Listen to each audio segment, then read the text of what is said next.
Y la idea es ver cómo nación, provincia y ciudad de Buenos Aires pasan por esta manzana y en ese proceso difícil, complejo, y que muchas veces termina a los tiros, por decirlo de alguna manera, y que es el problema de construir una identidad para cada una de esas instituciones y de alguna manera transmitirla y, no digo imponerla, pero que la gente tome conciencia de ello. Bien, fíjense, acá tenemos toda una serie de mapas. A mí me gusta mucho trabajar con mapas porque muchas veces los mapas nos cuentan cosas que no aparecen explicitadas en el texto. Cómo se va conformando el territorio desde su mismo desconocimiento, como vemos en aquel plano de mediados del siglo XVI, hasta fines del XVIII, donde ya el contorno de América del Sur está muy bien definido, el interior tiene unas lagunas muy importantes y los límites políticos empiezan a estar más claros, sobre todo entre los problemas que tiene el imperio portugués con el imperio español, ¿verdad? Bien, Buenos Aires tiene un primer esbozo de población por allá por el 2 de febrero del 36 y luego se funda como ciudad rotundamente el 11 de junio de 1580. Señalemos que la fundación del 2 de febrero viene de España, pero la del 11 de junio viene de Asunción del Paraguay. Bien, estas serían las fechas resúmenes. Puerto de Nuestra Señora de Santa María del Buen Aire, el 2 de febrero del 36.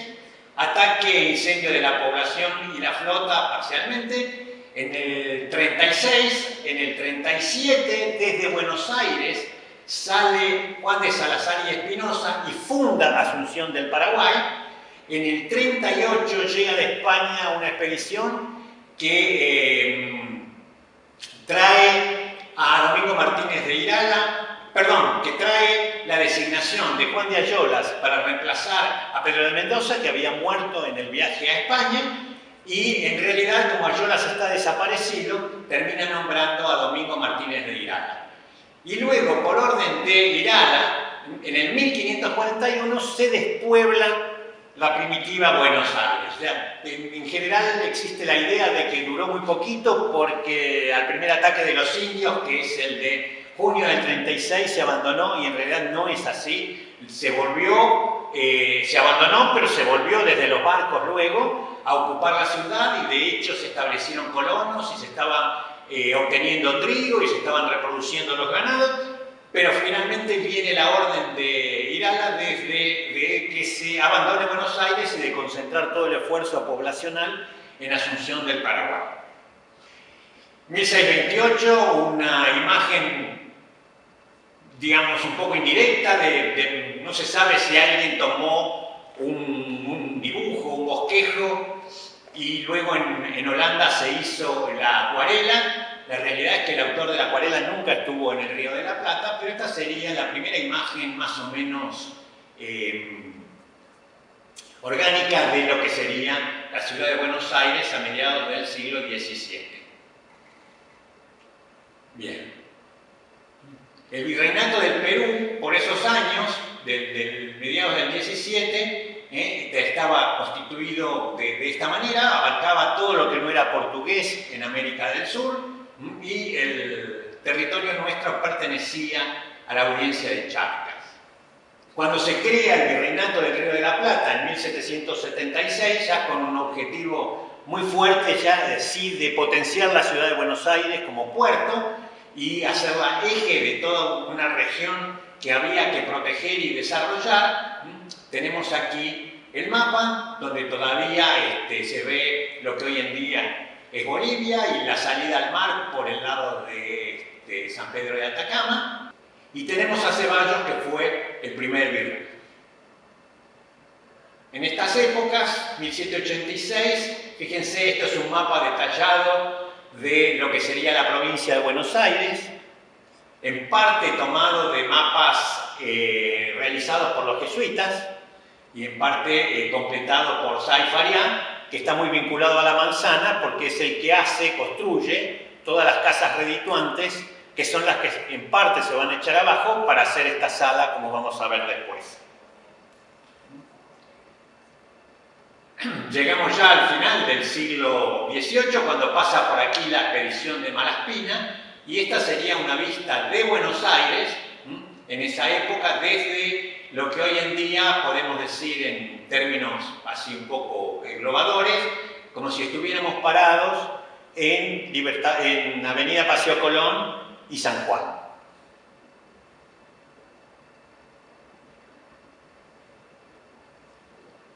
Se funda Buenos Aires, tenemos el mapa fundacional, del cual hay varios ejemplares, porque eran material que se copiaba. Y la verdad es que todo eso se reparte, pero no todo eso se ocupa. Hay gente que jamás ocupa el territorio que le toca, porque Garay venía fundando ya otras ciudades. Mucha de la gente que venía con él tenía asignada una manzana en Buenos Aires, otra en Santa Fe, etc. Entonces no ocuparon todo. Y fíjense que en 1800, o sea, bastante tiempo después, todavía están sin edificar un montón de zonas que entraban en el plano original de Garay, e incluso las que vemos ahí pintadas de rosa como muy completas, no es que estaban totalmente edificadas. Piensen que había muchas casas, muchas manzanas, que tenían una casa y el resto era huerta. Aparece el último virrey, vamos pasando el tiempo y acercándonos al periodo que más nos interesa. Lo tenemos a Baltasar Hidalgo de Cisneros, y tenemos la configuración del virreinato en ese tramo final de su existencia, y donde vemos que era el área de influencia marcada ahí en rosa de lo que sería la gobernación de Buenos Aires. ¿Por qué me hace estas cosas? No me quiere nada el aparatito este.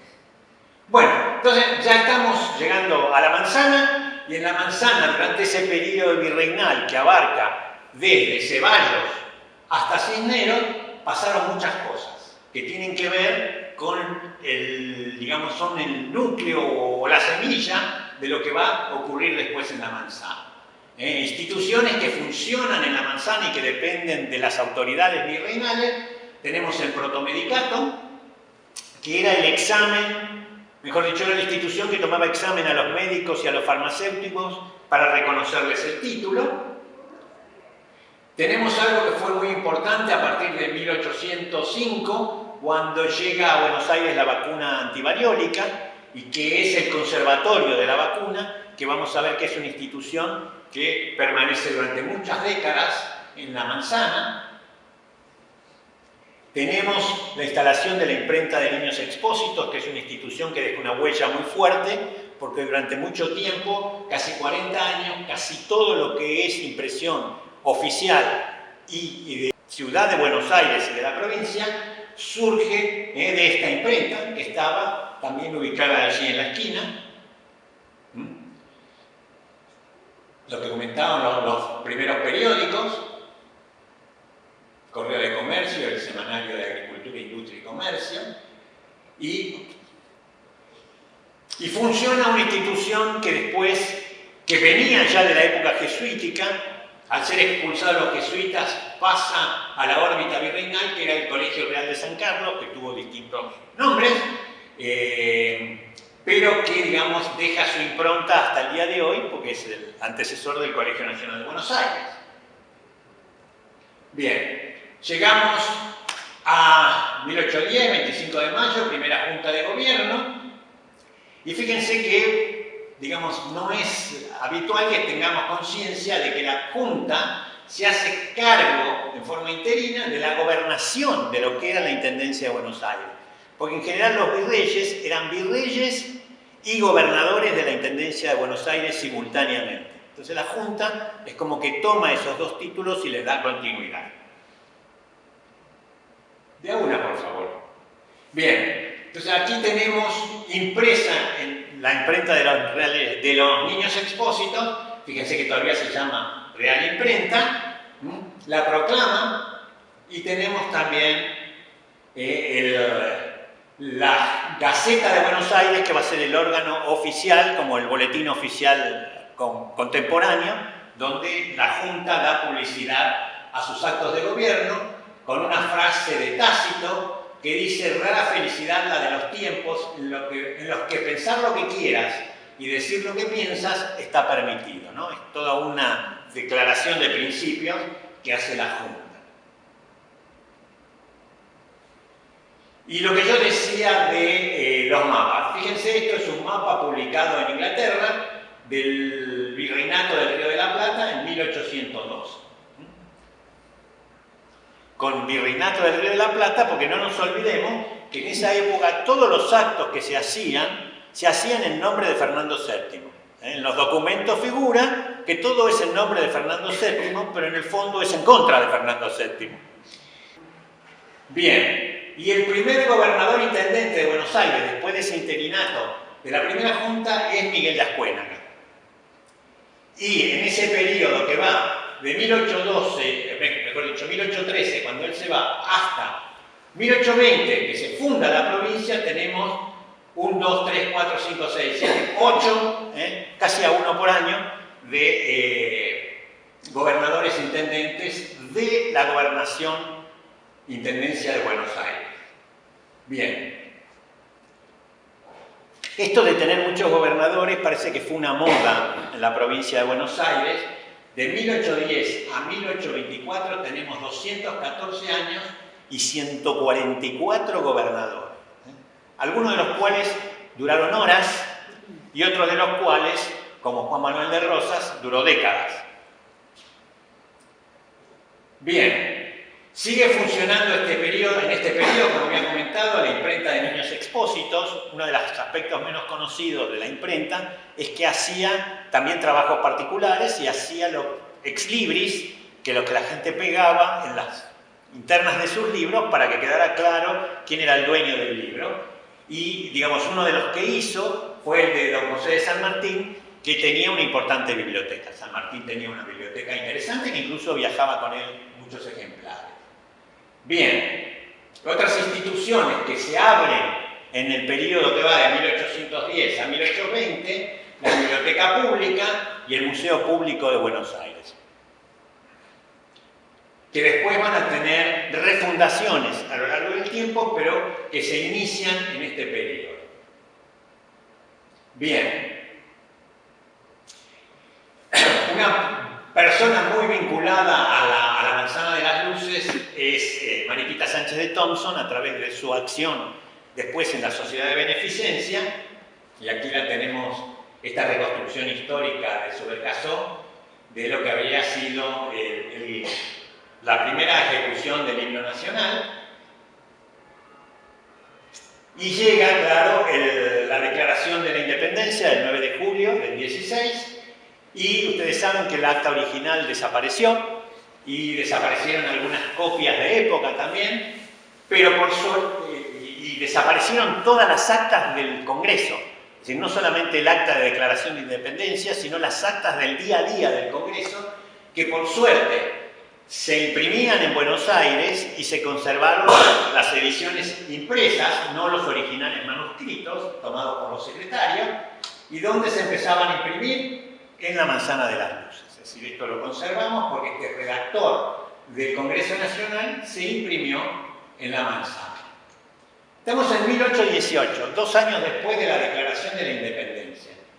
Otro atlas impreso en Inglaterra. El nombre de la región es La Plata. Y fíjense, nosotros cuando nos dicen no, porque en esta época La Rioja, Córdoba, Santiago del Estero, eran situaciones totalmente indefinidas. Eran ciudades con un área de influencia. No existían los límites concretos que tenemos hoy. Y eso aparece en los mapas, no aparece en el relato histórico, porque nos hablan del caudillo fulano de tal en la provincia tal, del caudillo mengano en la provincia tal, pero las provincias eran cosas totalmente distintas al concepto actual que tenemos de provincia. ¿Cuándo se forman las provincias? Existen ya como provincias al crearse el Virreinato del Río de la Plata, Buenos Aires, Paraguay, Tucumán, Potosí y Santa Cruz de la Sierra y Charcas, que a veces se nombra como provincia, a veces como intendencias, a veces como intendencias gobernaciones, porque había categorías que se superponían, categorías administrativas que se superponían. En el proyecto de Constitución de 1813 aparecen, sí, ya como provincias Buenos Aires, Paraguay, Córdoba, Salta, Potosí, Charcas, Cochabamba, La Paz, Cuyo y la Banda Oriental. Muchas de las cuales vamos a perder después. Bien. 1813, entonces, la Gobernación-Intendencia de Cuyo se separa de la Gobernación-Intendencia de Córdoba y del Tucumán. En 1814, Entre Ríos y Corrientes se independizan de la Gobernación-Intendencia de Buenos Aires, se organizan como provincia. Salta y Tucumán se divide en Salta y Tucumán. En 1815, Santa Fe se independiza de la provincia de Buenos Aires. En el 16 vuelve a independizarse porque lo anterior fracasa. En el 20 declara su autonomía a la provincia de Córdoba, se disuelve la Gobernación-Intendencia de Cuyo, se crean provincias de San Juan, Mendoza y San Luis. La Rioja se separa de Córdoba, me lo había salteado. Se crea la República Federal de Tucumán sobre la base de lo que había sido la Gobernación-Intendencia. Se crea la República de Entre Ríos, que incluía Entre Ríos, Corrientes, Las Misiones y Uruguay. Esto dura muy poco. Se autonomiza, se independiza Santiago del Estero de la República de Tucumán y se crea la provincia de Buenos Aires con los remanentes que quedan de la independización de Santa Fe y de Entre Ríos. Este es el famoso año 20 y el tema de la famosa anarquía del año 20, donde todo el mundo está luchando por un territorio propio sobre el cual mandar y del cual obtener ganancias, obviamente, sin un proyecto real de un país. Es decir, acá nos estamos repartiendo el botín de lo que fue el virreinato y el que más fuerza tiene se queda con más territorio. Cualquier semejanza con la realidad actual es cierta. En el 21 se independiza Catamarca de la República de Tucumán. Fíjense que eran ciudades, es decir, Catamarca en ese momento debía tener una población ínfima, una clase dirigente y gente que trabajaba y entre todos a lo mejor no eran ni 10.000 personas. Ten cuidado con eso. Uno cuesta pensar lo que era la realidad de esos territorios actualmente. En el 22 se reconoce la autonomía de Misiones, en el 25 Tarija se separa de las Provincias Unidas del Sur, en el 34 se separa Jujuy de Salta, en el 62, ahí hacemos un salto importante, se crean los territorios nacionales de La Pampa, Neuquén, Río Negro, Chubut, Santa Cruz y Tierra del Fuego. Es decir, se crea una administración subdividida de todo lo que era la Patagonia.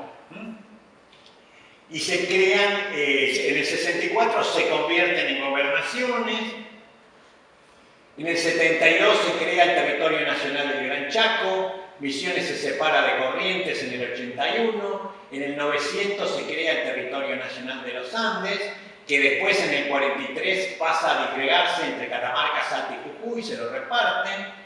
En el 51 se cambia el nombre del Territorio Nacional del Chaco por Provincia Presidente Perón y el de Territorio Nacional de La Pampa por Provincia Evita Perón. En el 53 se cría finalmente la provincia de Misiones. En el 55 las de Formosa, Neuquén, Río Negro, Chubut y Patagonia, que dejan de ser territorios. En el 56 pasa lo mismo con Santa Cruz, pero se queda el Territorio Nacional de Tierra del Fuego, Antártida e Islas del Atlántico Sur. Ahí hay un reconocimiento tácito de lo que es la soberanía argentina sobre esos territorios. Y en el 90 se crea la provincia de Tierra del Fuego, Antártida e Islas del Atlántico Sur, y deja de ser territorio nacional, ya tiene otro estatus administrativo. Pero fíjense que largo es el proceso para llegar de este mapa, del cual no tenemos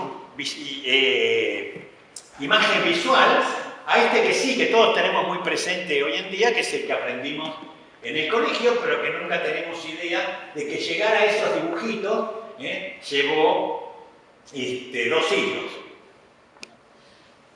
Bien. retomamos el hilo de la provincia de Buenos Aires, el famoso motín de Arequito, con las tropas que venían del Ejército del Norte, que no quieren intervenir en la guerra civil, y el Ejército no reconoce las órdenes del directorio. Arequito es un hito, y luego, digamos, al haber un conflicto armado, se produce la primera batalla de Cepeda. Este es otro tema muy divertido en Internet, porque hay mucha confusión entre las dos batallas de Cepeda, que tienen lugar, una el 1 de febrero de 1820 y la otra el 23 de octubre del 59. Siempre en conflictos civiles, es decir, las dos batallas tienen muchas consecuencias importantes para la organización de la provincia de Buenos Aires y para la organización del Estado Nacional. Yo esto lo comenté el otro día también en otra charla. Fíjense qué curioso. Batalla de Cepeda 1820, batalla de Cepeda 1859, el mismo cuadro, en un caso mirando hacia la izquierda, en el otro mirando hacia la derecha. Fidelidad a la imagen histórica. Pero lo más peor de todo es que ese cuadro en realidad es de la Guerra del Paraguay, ni siquiera es de una batalla en la provincia de Buenos Aires, Santa Fe, ahí en la cercanía del límite, sino que es una obra de Adolf Mefessel. Ahora hay una muestra de Mefessel en el Museo Irurtia. Perdón, en Irurtia no, ¿cómo se llama? El otro que está ahí en Belgrano. En Larreta, en el Museo Larreta. Pero la gente toma las imágenes, las pone y ni siquiera chequea de si realmente es lo que está poniendo tiene sentido con lo que está haciendo. Pero bueno, bien. Y aquí tenemos otros dos casos, batalla de Cepeda de 1820, y lo que se está representando es la batalla de Caseros con Palomar y todo. O sea que, bien. Último director, esto lo que hace es colapsar el directorio. El último director supremo de las Provincias Unidas ejerce solo por 10 días y es Juan Pedro de Aguirre, que luego será un personaje muy importante en provincia de Buenos Aires e incluso en lo que vamos a ver después, en la creación del Banco de la Provincia de Buenos Aires. Bien. 11 de febrero de 1820 se crea la provincia de Buenos Aires. La provincia reclama como propios una serie de territorios que están ahí pintaditos en amarillo donde dice Buenos Aires, pero reclama también toda la zona que está pintada de naranja, olvidándose del sur de Córdoba, la provincia de San Luis y la provincia de Mendoza, que ya estaban instalados en esos lugares, con otros nombres, con otros límites más difusos. Pero Buenos Aires dice: nosotros de acá para allá todo es nuestro y de acá para abajo todo es nuestro.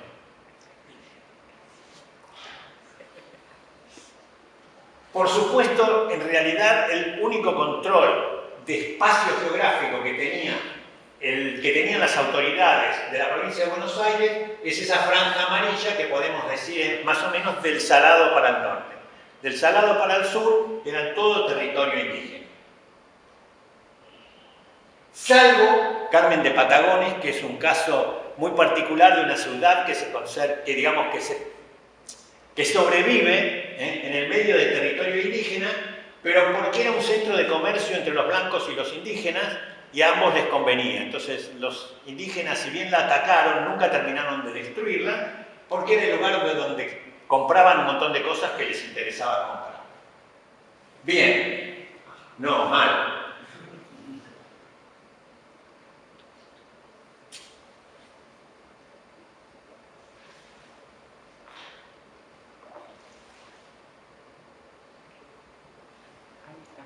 Bueno, y acá tenemos, en un mapa de 1821, del ingeniero militar que es Cabral, lo que sería, ahí con el circulito rojo está puesto donde estaba la ciudad de Buenos Aires, y esa es en realidad la franja de territorio que controla y que desarrolla la provincia de Buenos Aires, para esa época. Esto está tomado de la página web de Wikipedia. Gobernadores de la Superintendencia de Buenos Aires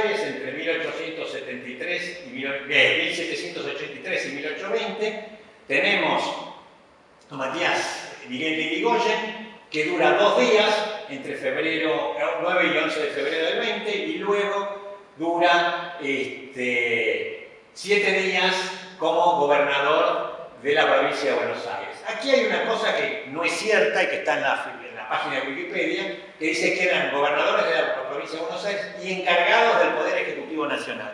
No existe Poder Ejecutivo Nacional en ese momento, si no existe nación. Una cosa es que en algún momento Rosas tiene la representación internacional de las provincias, pero la gobernación de Buenos Aires, o la provincia, perdón, de Buenos Aires, no está ejerciendo el Poder Ejecutivo Nacional porque eso no existe como institución. Pero les encantó ponerlo en la Wikipedia. Y es de esta página de donde yo saqué la lista justamente de los 100 y pico de gobernadores. Fíjense que en 1820, entre el 11 de febrero y el 20 de septiembre del mismo año, tenemos 1, 2, 3, 4, 5, 6, 7, 8 autoridades distintas.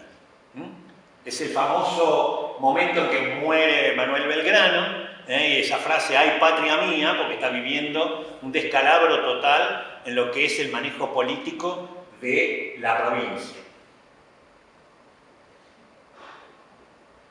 Bien, en ese momento se produce una especie de milagro político y asume Martín Rodríguez, que va a ser, digamos, el primero que tiene un periodo más o menos prolongado y en el cual se pueden empezar a tomar medidas, porque, digamos, la gente llegaba y cuando se sentaba en el sillón le estaban serruchando las patas y estaba tratando de sostener la pata del sillón y no tomaban medidas para nada, era toda una gran anarquía. Entonces, bueno, Martín Rodríguez se toma muy en serio lo que tiene que hacer, hace una proclama muy interesante donde dice que si no fuera porque él siente una obligación de servir a su patria, lo que le cae, digamos, el fardo, la mochila con el que carga es terrorífico y no lo agarraría. Pero bueno, hace el sacrificio de la Manzana de las Luces y ahí aparece en escena nuevamente, porque ya había estado protagonizando puestos políticos desde 1812, 1813, y Rivadavia llega a ministro y empieza a hacer un montón de cosas. Esto es un mapa de 22 dedicado a Bernardino Rivadavia por el ingeniero Bertrés, que es el que lo hace. Tiene una silueta de Buenos Aires muy linda en ese mapita abajo y dice, lo nombra como primer ministro del Estado de la provincia. Bien, acá lo tenemos. Esto es un busto, digamos, poco conocido que está en el Museo del Banco Provincia. Y, digamos, uno de los hechos más importantes que tiene como consecuencia la gestión de Martín Rodríguez y de Rivadavia es aprovechar todo el trabajo que había hecho el presbítero Sáenz y constituir finalmente la Universidad de Buenos Aires. Es un proyecto que se venía arrastrando desde hace años, pero que nunca había llegado a completarse. ¿Dónde se funda la Universidad de Buenos Aires? En la Manzana de las Luces, donde permanece hasta fines de la década del 70, cuando, digamos, todo esto se transforma en otro proyecto que decide priorizar otras cosas. No vamos a entrar en esos detalles ahora, pero olvida muy fuertemente su historia universitaria, que de alguna manera es un proyecto con el cual estamos ahora trabajando mucho, que es recuperar la memoria de la universidad de la Manzana de las Luces, sobre todo las de las facultades de arquitectura, ingeniería y exactas, siendo exactas la que más duró, y en realidad la universidad estuvo más años que los jesuitas. Si vamos a evaluar las cosas por años, es una institución que no puede ser olvidada en este lugar, porque marcó este lugar durante más de 150 años. Bien.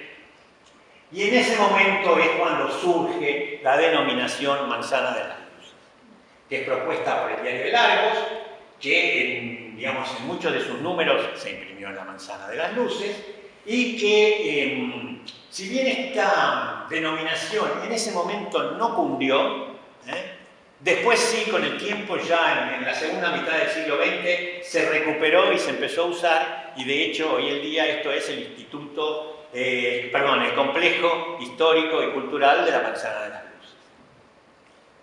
Bien.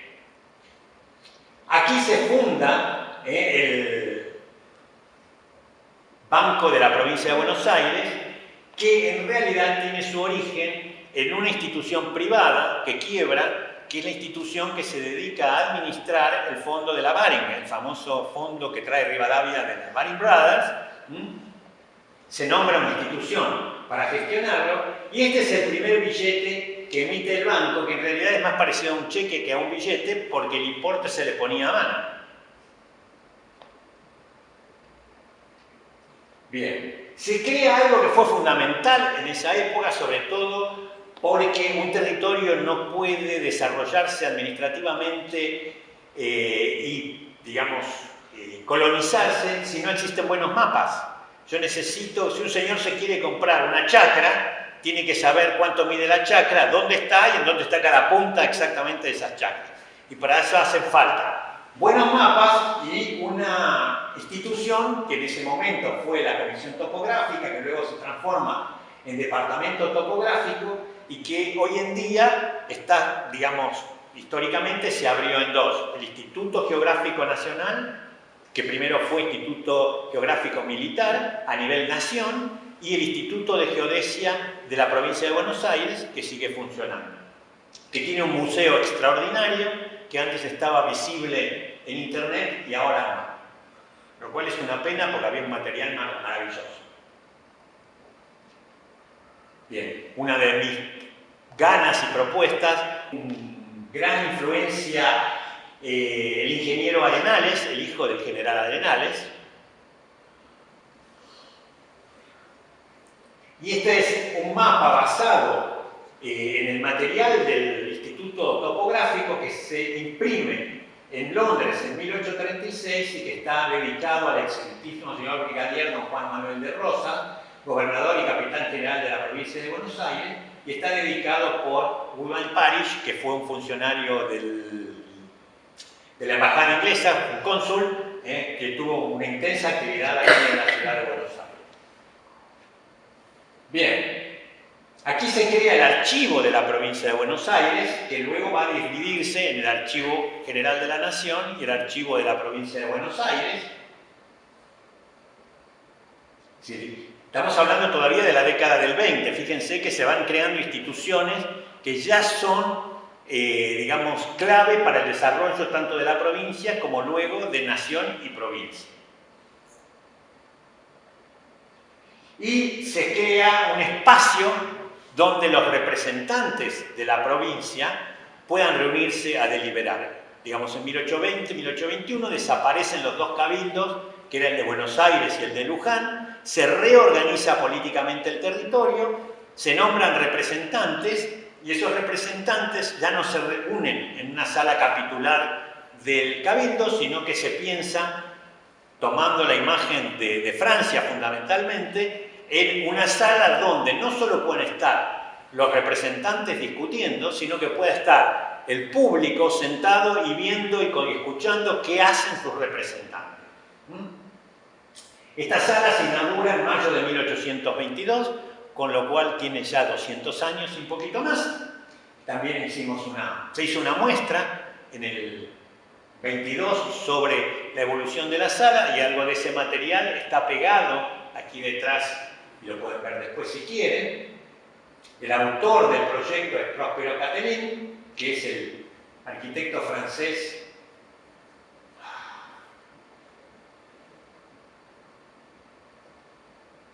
que hace, el proyecto es el mismo que hace la fachada de la catedral, que hasta ese momento estaba desfachatada, y la única imagen que se conoce original es esta, que es un dibujito así chiquitito, que está en el diario de sesiones del Congreso del 24, y no existen planos, o por lo menos no se han conservado los planos. Y para hacer esto se demolió parte de esas casas que había hecho Sá y Fariá en el virreinato para ser alquiladas, y con ese alquiler sostener una universidad que no llegó a fundarse en la época virreinal. Bien.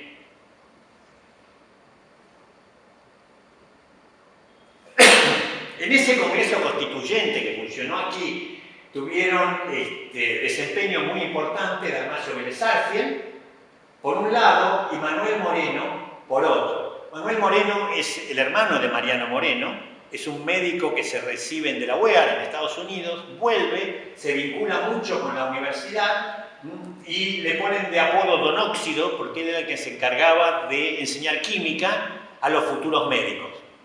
Piensen que en esa época la farmacopea era fundamentalmente química. Química de laboratorio cercano, no química de metafísica como hoy en día.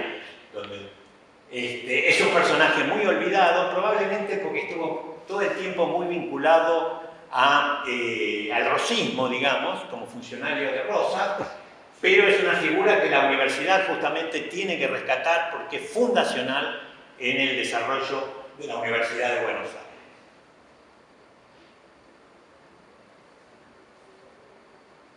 Bien, ese Congreso Constituyente del 24 al 27 que funciona en este espacio aprueba la Constitución que nombra presidente a Bernardino Rivadavia y, digamos, organiza el país como la República Argentina. Cosa que es muy efímera, sabemos que esto duró muy poco por muy diversas razones, algo vamos a ver. Mapa de las Provincias Unidas en 1826. Cualquier semejanza con el mapa actual, nada que ver. Bien, primera nacionalización de la ciudad. Rivadavia dice, vamos a hacer un país, y un país necesita una capital federal. ¿Cuál va a ser la capital federal? Bueno, la ciudad más importante por lejos en Buenos Aires, en lo que se genera como país en ese momento, es la ciudad de Buenos Aires. Córdoba y algunas ciudades del interior, que eran incluso más viejas que Buenos Aires, no tenían magnitud como para ser capital, y algo que era muy importante en la época, no tenían puerto para estar conectadas con el exterior. Para que veamos por qué no funciona la idea de Rivadavia, tenemos un mapita. Estos son los límites que marca Rivadavia para la capital federal. Ahí tenemos en chiquito, en negro, en el medio de todo, la capital más o menos actual, pero fíjense, si comparamos el territorio de Rivadavia sobre el mapa actual, todo eso que está en rojo iba desde Río Santiago hasta el Tigre y hasta la zona de Morón y Lomas de Zamora. Era la parte que funcionaba la provincia. Los caudillos provincianos dijeron, pero ni se te ocurra, estas son nuestras estancias, no nos las vas a nacionalizar. Así que eso no funciona y ahí empieza el segundo desmadre, que es, digamos, el agravante es el tratado que firma García, donde se reconoce la independencia del Uruguay. Entonces, políticamente, eso es tomado como herramienta para terminar de desacreditar a Rivadavia, que estaba en contra de eso, pero que su ministro plenipotenciario lo había firmado como la resolución de las Naciones Unidas hace poquito, sin la autorización de la autoridad máxima. Entonces, ¿cuál es la consecuencia? Tiene que volar Rivadavia y, digamos, se produce, que ahora lo vamos a ver, toda la secuencia de reingreso en la guerra civil. Aquí tenemos algo que dice abajo de todo imprenta del Estado, y es que en el 24 lo que había sido la imprenta de Niños Expósitos, que había sido siempre concesionada a privados, es retomada por el Estado con el nombre de imprenta del Estado, pero dura muy poquito ya como imprenta del Estado y se disuelve porque ya, si bien había comprado imprentas nuevas, tipos nuevos, no está funcionando. Y ahí sale en el Argos de Buenos Aires como una edición extraordinaria el tema de la declaración de la independencia Uruguay, que habíamos dicho. Vicente López y Planes, que es la figura de emergencia cuando nadie sabe cómo resolver las cosas, creador del himno, una persona, digamos, respetada por tirios y por troyanos, entonces se hace cargo de la gobernación y luego asume Dorrego. Y ahí aparece el típico antagonismo entre dos personas que habían sido compañeros de lucha en la Guerra del Brasil, en las guerras de independencia, que son justamente Lavalle y Dorrego.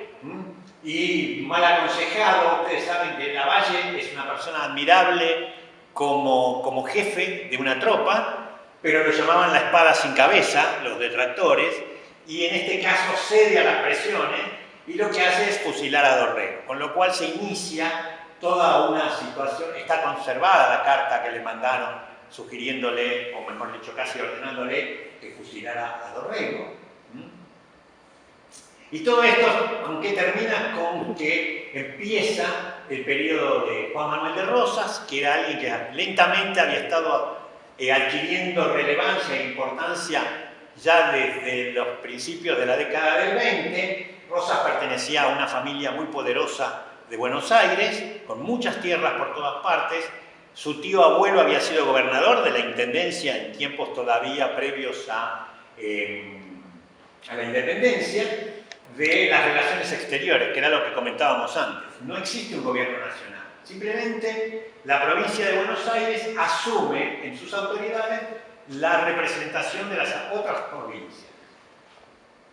Y él tiene el cargo de 1829 a 1832 y de 1835 a 1852. ¿no? Sí, son 20 años en su segunda gobernación y 3 años en la primera. En el interín, lo que Rosas hace es, lo vamos a ver ahora en la imagen, pero está todo esto antes, que es la firma del Pacto Federal, que es Cuyen Rosas, que es lo que le da de alguna manera legitimidad a toda esta organización política de este periodo. Pero Rosas bueno, no. 1831, el Pacto Federal, 1852, Acuerdo de San Nicolás de los Arroyos, el mismo cuadro.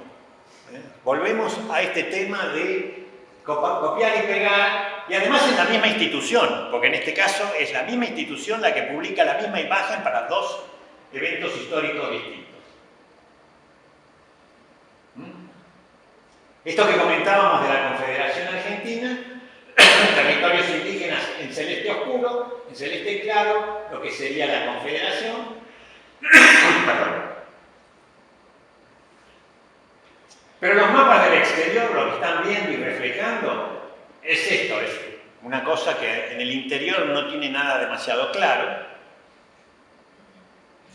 Y en el periodo entre su primera y su segunda gobernación, Rosas se ocupa de la campaña del desierto contra los indios salvajes, como dice ahí,